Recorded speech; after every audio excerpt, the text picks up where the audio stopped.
Everything underneath that mountain is in bad shape. And I refer you to the statement of the IAEA, Mr. Grossi. You know what he said? He said there was Iran, the way it looked the day before the attack, and what their nuclear program looks like now. Two very different things. This time, no one, including the IAEA, is in a position to have fully assessed the underground damage at Fordow.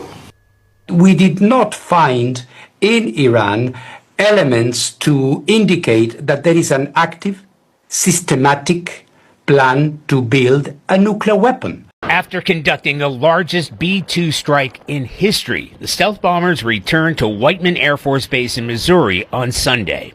The B-2s led a force of more than 125 American aircraft in a mission the Pentagon dubbed Operation Midnight Hammer. 7 B-2s took off at midnight on Friday, headed east for Iran's nuclear production sites, while 7 more flew west on a decoy mission to the Pacific. It was a B-2 head fake, Joint Chiefs Chairman General Dan Kane said, to maintain tactical surprise. A deception effort known only to an extremely small number of planners and key leaders. The B-2 strike package flew 18 hours to their targets, refueling multiple times along the way. The lead bomber dropped 2 bunker buster bombs, or massive ordnance penetrators, on the Iranian nuclear site at Fordow. In less than a half hour, a total of 14 of those 30,000-pound bombs were dropped on targets at Fordow and also Natanz. A third nuclear site was hit by 24 Tomahawk missiles fired from a submarine offshore. All of our precision munitions struck where we wanted them to strike and had the desired effect. Officials don't think a single shot was fired toward the American aircraft on the way in or out. It appears that Iran's surface-to-air missile systems did not see us.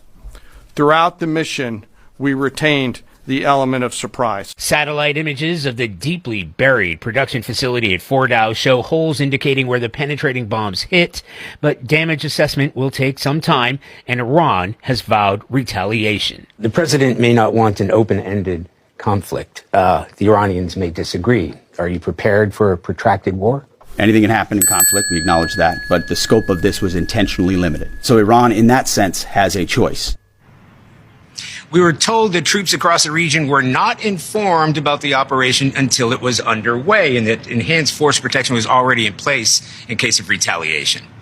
To pretend that a report by the IAEA in any way is a green light or an enabler of an attack is absolutely absurd. Do you feel that do you feel that it's been deliberately misinterpreted? Please, let me finish my point. Can you let me finish my point, please? Go ahead. So, because what I was going to explain to you is what we said in this report.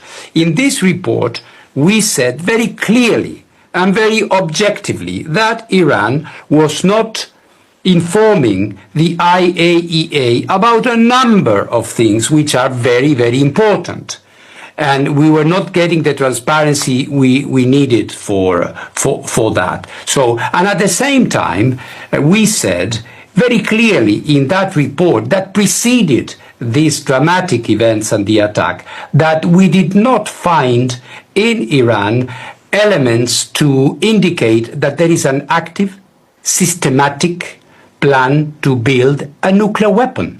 So this is why sometimes I have the impression that people, before making judgments as the one implied in your question, should read the report first and then ask me the question. Because this is what we have said very clearly. I appreciate and agree with your points, but my question was, do you think, in spite of your findings that you've explained very, very clearly, that there was a deliberate attempt to misinterpret your findings? And within 24 hours, Israel had waged war on Iran. I'm not blaming the IAEA, but it appears that the timing of the release of that report and the resolution voted upon by the IAEA was very, very close to this decision by Israel, wasn't it? It's an excellent question for Israel. or those who believe that this report is an enabler for that. I have some breaking news right now to share with you. This is the first intelligence assessment from U.S. intelligence about what was really accomplished in those massive U.S. strikes on Iran over the weekend. This is from one of the intelligence agencies, as I said, the DIA.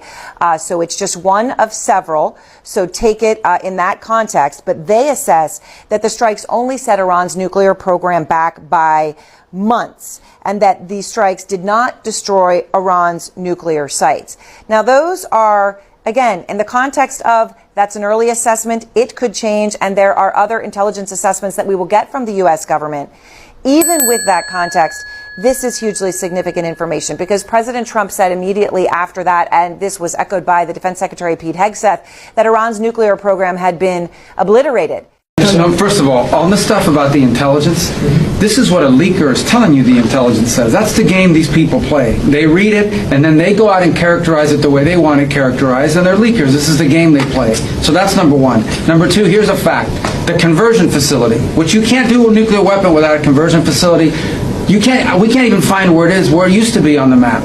You can't even find where it used to be because the whole thing is just blackened out. It's gone. It's wiped out. It's wiped out. Then we dropped 12 of the strongest bombs on the planet right down the hole in 2 places. Everything underneath that mountain is in bad shape. And I refer you to the statement of the IAEA, Mr. Grossi. You know what he said? He said there was Iran, the way it looked the day before the attack, and what their nuclear program looks like now. 2 very different things. They are way behind where they were just 7 days ago. Now, anything in the world can be rebuilt.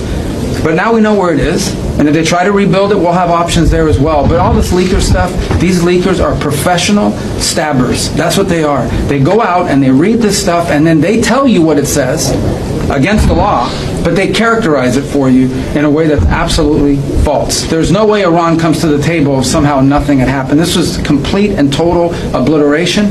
They're in bad shape. They are way behind today compared to where they were just 7 days ago because of what the president did. Michael, can I This time, no one, including the IAEA, is in a position to have fully assessed the underground damage at Fordow.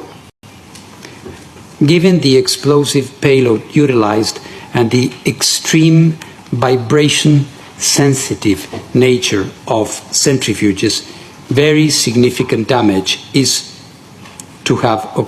expected to have occurred. Iran has informed the IAEA that there was no increase in off-site radiation levels at all 3 sites.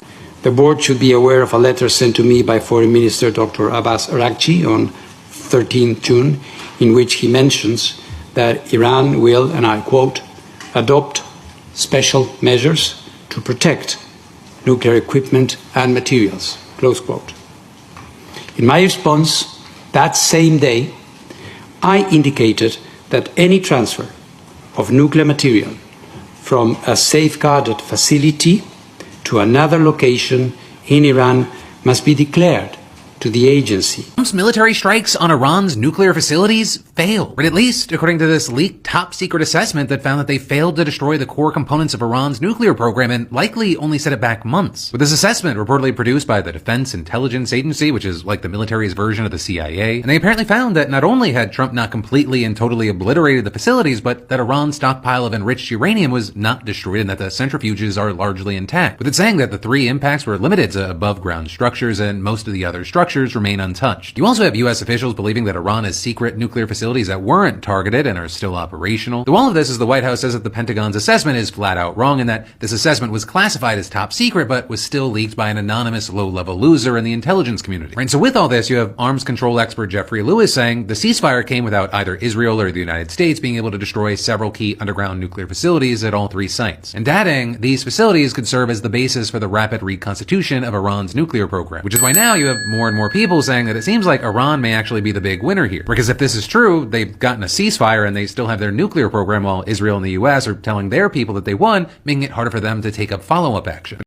We did not find in Iran elements to indicate that there is an active, systematic plan to build a nuclear weapon. We have not seen elements to allow us as inspectors to affirm that there was a nuclear weapon that was being manufactured or produced somewhere in Iran. Iranian authorities also claim that scientists were assassinated after the identities were shared with the IAEA. Can you confirm if any IAEA reports were ever leaked, intentionally or otherwise, to states that may use them to kill, to assassinate? These claims made by Iran. Absolutely not. How can you imagine? And by the way, we don't have information about addresses, people's lives. Absolutely not.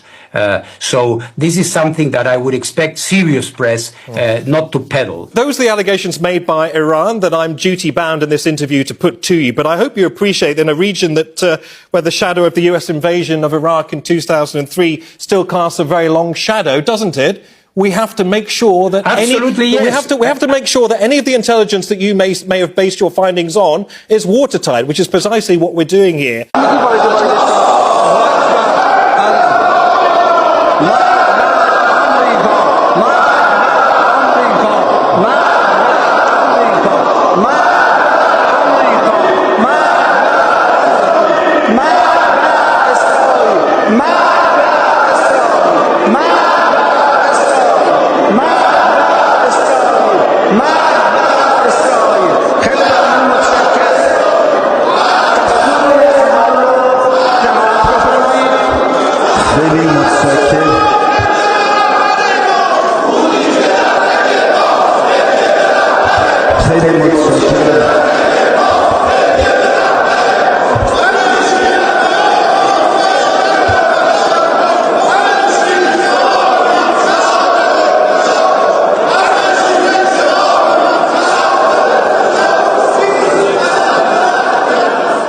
We're going to talk to them next week with Iran. We may sign an agreement. I don't know. To me, I don't think it's that necessary. I mean, they had a war, they fought. Now they're going back to their world. I don't care if I have an agreement or not. The only thing we'd be asking for is what we were asking for before about we want no nuclear, but we destroyed the nuclear. In other words, it's destroyed. I said Iran will not have nuclear. Well, we blew it up. It's blown up. To kingdom come, and so I don't feel very strongly about it. If we got a document, wouldn't be bad. I flew 39 combat missions in the first Gulf War. BDA on buildings is really hard. When stuff is underground, it's a challenging thing to do. So what do you think when President Trump uses the term obliterated? Well, he's just saying that because he wants that to be the narrative. He said it the night of the strike, without any information, without even satellite imagery, and certainly without any information about what happened underneath 200 feet of rock and granite and dirt. The likelihood of something underground like that being obliterated is incredibly low. As the President has said, there will be talks between the US and Iran now that there is a ceasefire. What do you expect those talks to deliver? I mean, ultimately, we would want to deliver something like the plan that Donald Trump tore up in 2018. That should be his goal. Thank you so much. We are in the Iranian capital, in Tehran, and we've spoken to a lot of folks here on the street, and a lot of them say they are very angry at the United States. They voiced that anger to us and also absolutely ripped into President Trump. They attacked us, she says. We were living our normal lives and they attacked us. If someone strikes the United States, would they not answer? Of course they would. We're not doing anything but defending ourselves. Iranian people are people of honor, and we will definitely give a strong response, this man says. We will stand strongly like we have been for the past 40 years. There is no one dirtier than Trump, he says. First he gives us 2 weeks' time, but then after 2 days strikes us. We do not have nuclear weapons, so why does he strike us? Such a guy only thinks about his own benefit. I support the Supreme Leader with my life, he says. I approve of him, really, because he's moving forward for the sake of our land. Simple stockpile list to prepare for emergencies. Canned goods, peanut butter, instant noodles or soup, protein bars and trail mix, powdered milk or protein powder, bottled water, 1 gal per person per day, water filter, water purification tablets, first aid kit, pain relievers, cold and flu meds, anti-diarrheal, personal prescriptions 30 to 60 day supply, flashlights and lanterns, extra batteries, solar phone charger, power banks, toilet paper, baby wipes, trash bags, hand sanitizer, soap, toothpaste and toothbrushes, multi-tool or Swiss Army knife, manual can opener, duct tape, paracord, gloves and masks, emergency go bag per person, change of clothes, 3-day food and water, blanket, copies of ID, cash, small bills, flashlight and whistle. Late-night U.S. strikes hit Iran's 3 main nuclear facilities, Fordow, Natanz, and Isfahan, as part of Operation Midnight Hammer. President Trump is calling it a spectacular success, while Secretary of State Rubio insists Iran is much further away from nukes. But a leaked DIA report says the damage might be barely delaying Iran's program. IAEA Chief Rafael Grossi warns the full extent is unknown, especially the underground bunkers. Is the U.S. taking bold action or setting the stage for deeper conflict? Trump says we obliterated Iran's nuclear sites, equating the attack to Hiroshima-level success. Rubio doubles down, saying Iran's now much further from nukes, but also warns any retaliation would be the worst mistake they ever made. Despite that, a leaked DIA intelligence report suggests the strikes only bought a few months' delay, with Iran's underground facilities likely intact. And IAEA Chief Grossi adds a crucial caution. No one truly knows what damage was inflicted underground. By and large, we've got Trump celebrating, Rubio warning, leak reports downplaying, and Grossi urging caution. Big headlines, but it's the unknowns that matter most. So what's really happening? US bragging versus internal doubt? Leaked intel versus global warnings? Are we seeing decisive action or a hollow strike built on optics? Your thoughts? If this video helped you sift through the noise, hit like, subscribe, and drop your take below. Do you believe US crippled Iran's nukes, or did US just send a message and nothing more? Stay curious, stay informed, we'll keep tracking this. Just a quick note, full credit goes to the original creators of these videos. Thanks for watching, I'll see you in the next one.